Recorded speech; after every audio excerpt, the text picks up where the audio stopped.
BNP chairperson Begum Khaleda জিয়ার রোগমুক্তি কামনা করে দোয়া মাহফিল করেছে কক্সবাজার জেলা স্বেচ্ছাসেবক দল। জেলা বিএনপির কার্যালয়ে আয়োজিত এই দোয়া মাহফিলে উপস্থিত ছিলেন বিএনপির জাতীয় নির্বাহী কমিটির মৎস্যজীবী বিষয়ক সম্পাদক লুৎফর রহমান কাজল সহ কক্সবাজার জেলা স্বেচ্ছাসেবক দলের নেতৃবৃন্দ। দোয়া মাহফিলে বিএনপি চেয়ারপারসনের রোগমুক্তি এবং দীর্ঘায়ু কামনা করে মোনাজাত করা হয়।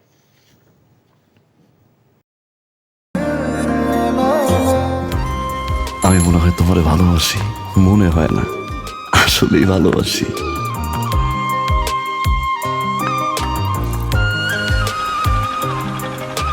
আপনি যে আমাকে ভালোবাসেন আমি টের পাই।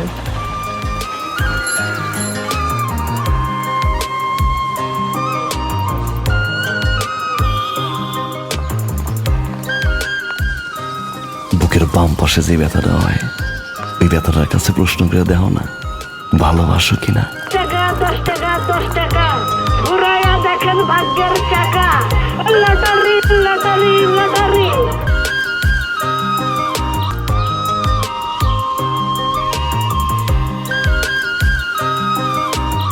আপনি না চোখের যন্ত্রণা বুঝতে পারেন, বুঝে নেন।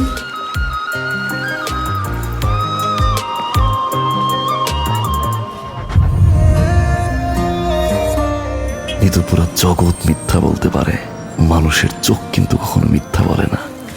তোমার ওই চোখ বলে তুমি আমারে ভালোবাসো। আপনি কি আমাকে দেখছেন? এখন জন্ম সনদ দিয়ে খোলো বিকাশ স্টুডেন্ট অ্যাকাউন্ট। নিজের বিকাশ নিজে কর।